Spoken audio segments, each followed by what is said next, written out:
రక్షకుడైన యేసుక్రీస్తు నామంలో వేల్పూరు గ్రామ ప్రజలని మీ అందరికీ కూడా శుభాలు వందనాలు తెలియజేస్తున్నామండి.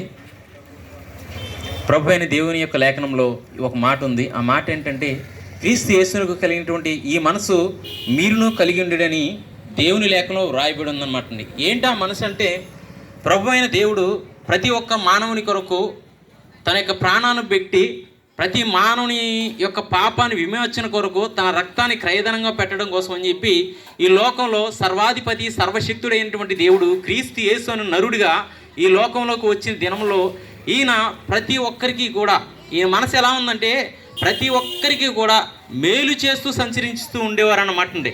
ఎంతగా మేలు చేస్తూ ఉండారంటే, ఒక వృత్తాంతాన్ని మనం తెలియజేసుకుందామండి. ఆ కాలంలో నాయీను అనే గ్రామంలోని ఒక గ్రామంలో ఆయన సంచరిస్తూ అనేక మందికి పరిచయం చేస్తూ అనేక మందికి మేలు చేస్తూ వెళ్తున్న సమయంలో ఒక పొలిమేర ప్రాంతంలో నడుచుకుంటూ వెళ్తుంటే ఒక భయంకరమైనటువంటి రోదంతోటి కొంతమంది జనం వస్తూ ఉన్నారన్నమాట అండి. ఏంటా విషయాన్ని దేవుడు ఈ యొక్క ప్రభువైన యేసుక్రీస్తు వారు అక్కడ చూసినట్లయితే కనుక, అక్కడ ఒక యవనస్తుడు చనిపోయి ఆ యొక్క కాడిపై మోసుకుని పోతూ ఉన్నారన్నమాట కొంతమంది ప్రజలు. అయితే అది చూడగా ఒక స్త్రీ ఎంతగానో వేదన చెందింది. ఎవరామె అంటే ఆమె అతని యొక్క తల్లి అనమాటండి. ఆమె యొక్క పరిస్థితి ఎలా ఉందంటే, ఆమె విధవరాలు ఉందండి. అవును కదండి, ఒక స్త్రీకి భర్త లేకపోతే ఆమె యొక్క జీవితం ఎంత నరకప్రాయమో మనందరికీ తెలుసు. అటువంటి విధవరాలైనటువంటి ఆ యొక్క స్త్రీకి ఒక్కడే కుమారుడైనటువంటి ఆ కుమారుడు ఈ లోకంలో ఉన్నటువంటి పరిస్థితులు బట్టి అతను మరణించాడు అనమాట అండి.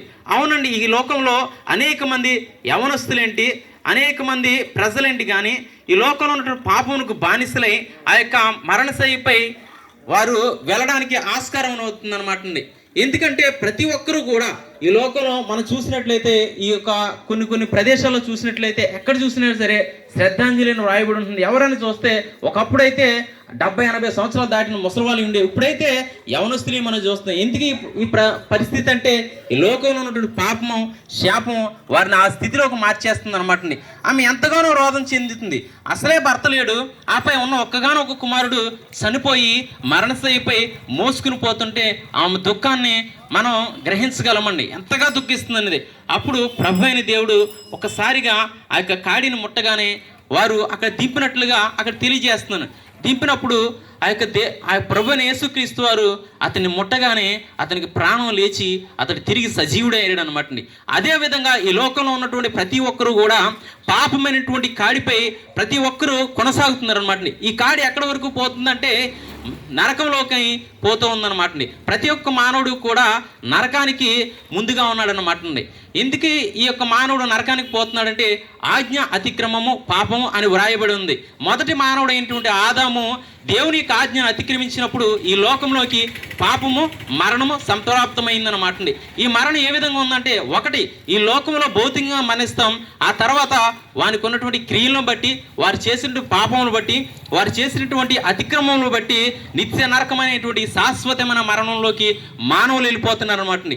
అయితే దేవుడు ఈ యొక్క మానవుల్ని ఏ విధంగా సృజించాడంటే, తనతో తన పిల్లలుగా, అంటే దేవుడు ప్రతి మానవుని కూడా కొంచెం తక్కువగా చేశాడు కానీ ఆయన రూపంలో ఆయన మహిమ కలిగినటువంటి స్వరూపంగా ఈ మానవుని చేశాడనమాట అండి.